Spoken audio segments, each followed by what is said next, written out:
As mega cap earnings begin to roll in, we have an important one today, and that is shares of Google, as in the after hours, they are moving up higher, nearly 5.5% after reporting their Q1 results. We have to take a look at shares of Google, considering the fact that year to date, you have the stock down about 16%. This one has sold off along with the rest of the broader market, but it's seen its own set of challenges, namely the ongoing antitrust trial along with the DOJ and being really forced to sell the Chrome browser. We'll of course talk about that. We'll talk about the Q1 results, which came in absolutely stellar, both a beat on the top and bottom line. We'll also take a look at some news stories as it surrounds YouTube, as it surrounds AI as well, as that is a big part of the Google overall story. Of course, YouTube set to maybe outpace Disney in terms of revenue in 2025. We'll see what that can peg YouTube's valuation at as well. And then we'll take a look at the technicals. This one is moving up in the after hours. The conference call is ongoing right now, so you will see this one move around a little bit in the after hours. Hey guys, hope you're doing well out there. If you are new to the channel and find this type of content valuable, be sure to hit that like and subscribe button below. It would be much appreciated. Shares of Google down about 16% over the year, but you are making up for some of those losses in the after hours, also in the regular trade as well. All in all, up about 7% on the day. Now keep in mind, Google's valuation is now very, very low, underneath 17 times a forward earnings multiple. We'll talk about why that is actually probably still a bit higher here on Seeking Alpha and likely can be moved even lower. And keep in mind now the valuation underneath $2 trillion as well. Now Q1 revenues came in at a whopping $90 billion. That was good for 12% growth year over year, beating expectations by about $1 billion. In fact, the expectation, the midpoint, was at 89.15 billion. That would be about 10.5% growth. Again, Google coming in very close to the high end estimates of 90.5 billion, just underneath that at 90.23 billion. The other thing you got is a huge beat on the bottom line of $2.81. That beat estimates by about 80 cents. And what I want to point out is that $2.81 earnings per share figure wasn't actually expected by analysts until the end of Q4 2026. That's right, you go to Q4 2026, that's when the average analyst on Wall Street had that $2.81 earnings per share growth pegged. And currently in this quarter, we just saw Google post that $2.81. So that should tell you that the earnings here, or pardon me, the valuation here that you see on Seeking Alpha, or really see on any financial website, we know it's cheap, but it's likely a lot cheaper, simply because Google tends to beat on their earnings by such a wide margin. Now, one thing I do want to point out is this $2.81, not all of it is proper or operating profit. Google did experience a unrealized benefit from some equity and debt investments in this quarter, and so that did certainly contribute to this earnings per share beat. But keep in mind, a lot of it still is simply the execution and the profitability of this business now shining through. So keep that in mind. Now, in terms of their different segments, they do break it down in terms of Google services, which is of course their largest bread and butter business, the search, the advertising, Google subscriptions. You can throw Chrome in there. Of course, you throw in YouTube in there as well. That came in at $77 billion, up 10% year over year. So you're not seeing a slowdown on the search business, certainly not seeing it in the Q1. They also mentioned on the conference call that while Q1 was relatively strong, they will be lapping maybe difficult comps in Q2 and beyond. And so maybe the growth rates on the services side of the business won't be nearly as strong as it is in the Q1. They did also mention that search now surpassed 1.5 billion monthly active users, and a lot of that is due to the help of Circle to Search. Also, the AI overviews that you get whenever you search a query on Google, these sort of AI results you see on the top, that is certainly something that is adding and helping Google's services overall revenue by increasing usage and adoption. Now, the all-important Google Cloud, this really gives you a little bit of read-through into Azure, set to report next week along with AWS. But Google Cloud revenues came in line at up 28% year over year, crossing $12.3 billion, again, on a quarterly basis. So that's very impressive. They're seeing adoption of AI infrastructure along with the Gen AI solutions. Now, more important than the Google Cloud revenues are probably the Google Cloud operating profits, and we'll get to those in just a minute. But all things considered, you had total operating income increase about 20%. Along with that, you saw operating margin expansion from about 32% up to 34%. On top of that, Google did announce a nearly 5% increase to the dividend, as well as a nearly $70 billion buyback as well. And they announced a very similar sort of capital return program in Q1 of the previous year, where they initiated that dividend and also initiated a nearly $70 billion buyback. We'll see from their cash flows, they're well within their means to certainly execute on that buyback, if not probably increase it over time as well. Now, again, we take a look at the quarters upcoming and quarters ahead.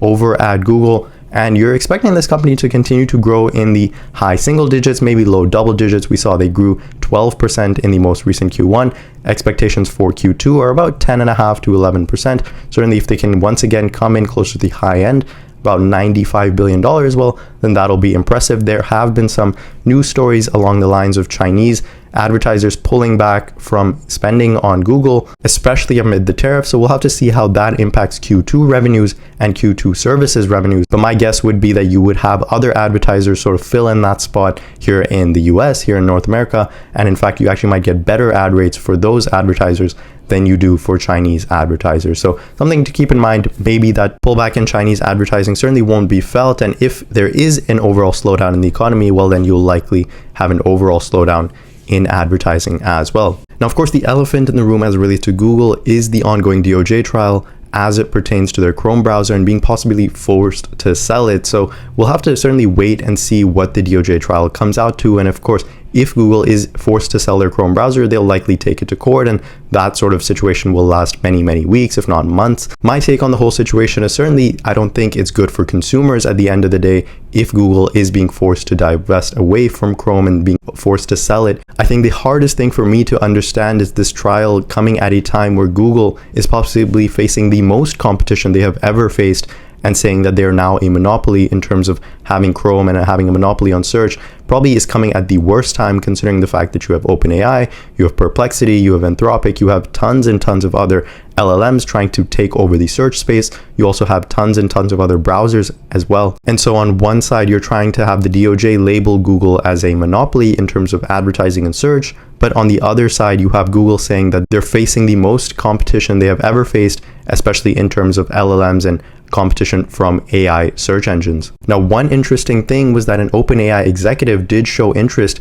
in possibly buying Chrome in case Google is forced to sell it. And in my opinion, this is in fact the exact reason why I think Google shouldn't be forced to sell Chrome, is because you'll have other companies like OpenAI, like Anthropic, like Perplexity that'll be very, very desperate to get their hands onto Chrome. And certainly if they're allowed to do that, well, then that's just transferring one monopoly into the hands of another that'll probably try to move the Chrome browser or whatever their own browser is to an even more closed source approach than it already is. And one thing you did have today was the Perplexity CEO go on to CNBC and talk about this Google DOJ antitrust case. And I would highly recommend you take a listen to this, because he, as a competitor to Google, is himself saying that, well, Google being forced to sell Chrome doesn't make a lot of sense in terms of competition, certainly doesn't make a lot of sense for the consumer. And if it ends up in the hands of other companies like OpenAI, well, it'll likely move into an even worse place than it currently is. And so while he did talk about Google having some unfair practices as it relates to their Android side of the business, sort of closing off that ecosystem,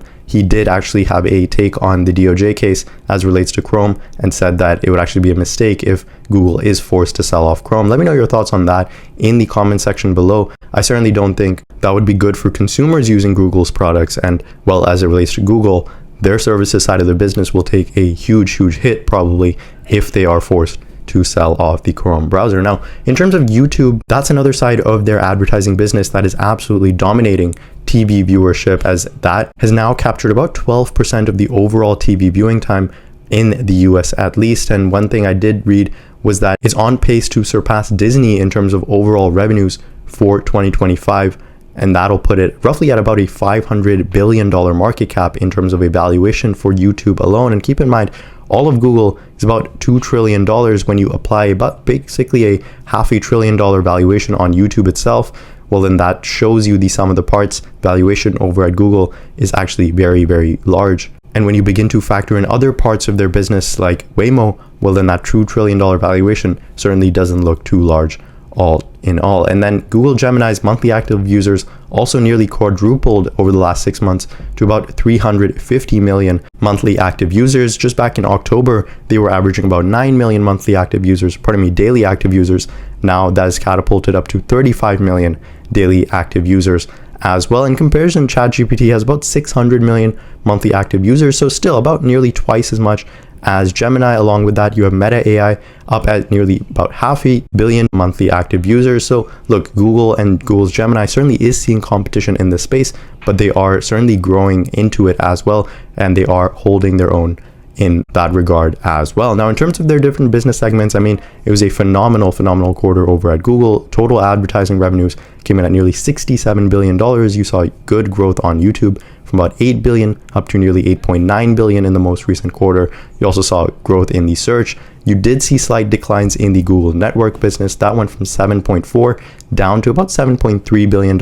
And the all-important Google Cloud went from about 9.5 up to $12.3 billion in the most recent quarter. So you are seeing nearly 28% growth there year over year, and the expectations were right around at 28%. I think one of the reasons why you're not seeing the stock move up even more in the after hours is because they came in line with that cloud number. Certainly if they showed about 30% growth, I think this stock would move a lot more in the after hours and probably follow through in that tomorrow as well. Now, the all-important operating income from these different segments is also something to note. Of course, Google Services remains their cash cow and bread and butter. That printed you nearly $32.5 billion in straight profits.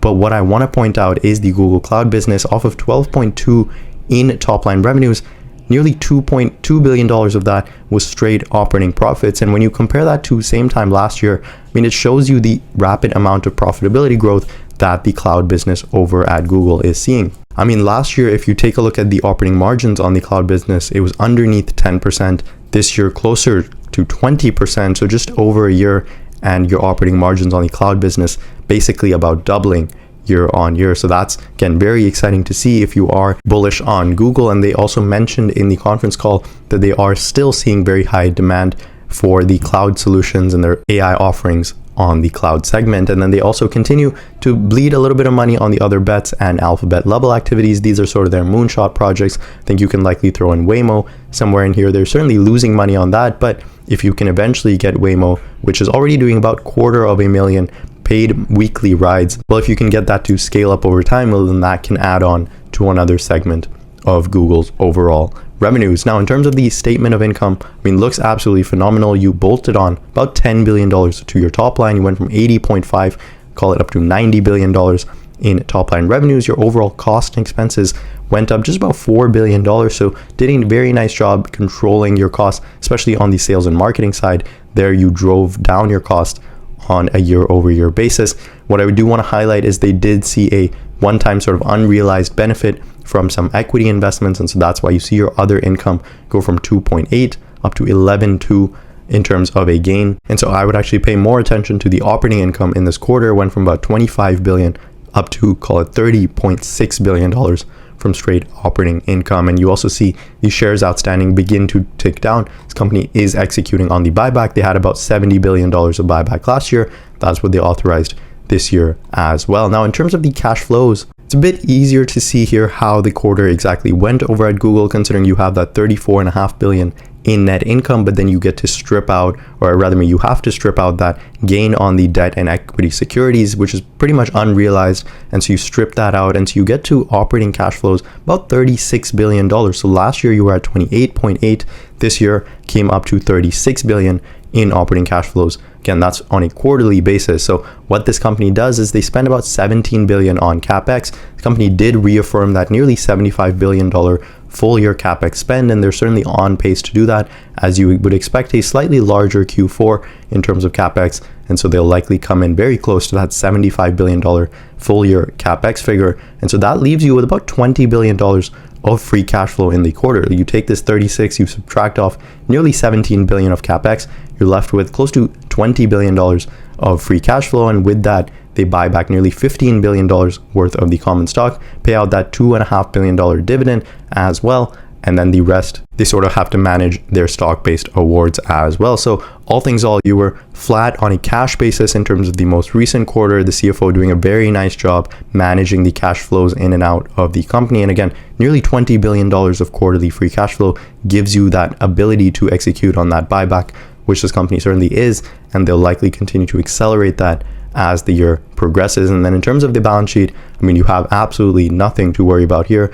Nearly $100 billion sitting in straight, cold, hard cash on the balance sheet. Year over year, you see that held relatively steady. In terms of the debt and the liabilities, you add up your long-term debt, you add up all your current liabilities, and you're roughly at $100 billion in long-term debt and liabilities. Again, that is offset by just the cash on the balance sheet. So hard to poke holes from a balance sheet, from a cash flow, from a financial perspective. I mean, things are looking good over at Google. The growth rates continue to hold steady, especially on the cloud business. They are still growing nearly 28% as well. Now, in the after hours, you're seeing the stock react positively, about 4% higher, up to nearly $168 a share over the past couple of months. I mean, you've seen that steep decline, not just in shares of Google, but in the overall broader market. And so you are well off your all-time highs. Now, one thing to point out is in the shorter, very near term, you are seeing Google make a set of higher highs and higher lows. That's been confirmed by this set of high, and now you're once again making another higher high as well. And what's important is that is being confirmed by higher lows. You made your very first set of lows back here on April 7th, and you confirmed a higher low on April 21st as well. So if you are bullish on shares of Google, well, you could say that it is once again starting to make a pattern of higher highs, higher lows, sort of reversing this downtrend. And I wouldn't be concerned even if Google comes back all the way down to the 156 range. You would just be testing the bottom range of this. And in fact, if you come down here and you find some support, well, then that'll be a confirmation that you're still in a very good pattern of higher highs and higher lows. Now, again, from a valuation perspective, shares of Google certainly looking very cheap. The stock is basically at the level it was back in April of last year. So you've gone about a year of consolidation, and these are certainly levels where you can continue to dollar cost average if you own shares of Google. The one thing you have to be very confident about is the fact that, look, the DoJ antitrust case will go in Google's favor. They certainly won't be forced to sell Chrome. And the other thing is, if you think competition from other LLMs like OpenAI's ChatGPT or maybe Anthropic or even Grok to some extent is taking away search market share and advertising dollars, well, then that is completely gonna throw off Google's cash cow of their business. Their core business in search and advertising will get disrupted. And then for that reason, I think for you, the stock should be uninvestable. But if you are of the opinion that there's going to be multiple players in the AI search market and Google is certainly going to be one of the dominant ones, well, then these are levels where you absolutely continue to dollar cost average, continue to own shares of Google. One thing you do want to see is a retest back up to here. That would be in the 190s. If you can get all the way back into this uptrend, well, that will be mega bullish, and you can likely resume this uptrend once again. I think in the near to medium term, as long as you have clouds hanging over this company, especially from a DOJ case, along with competition, I think this company continues to staircase its way up or even possibly go sideways in the medium to near term. That was my take on shares of Google, a company I really like for the long term. But of course, I do think competition is certainly heating up, especially from the LLMs, and they are facing more and more scrutiny from a DOJ perspective. But I think Google certainly has the management in place to figure that out. They're also really well capitalized, where they can continue to be shareholder friendly, but also invest in CapEx and invest for the future as it relates to their core business as well. And on top of that, you have some call options in Waymo, and of course the ongoing strength in YouTube as well. Let me know your thoughts on this one in the comment section below. As always, thanks so much for listening. I'll catch you guys in the next video.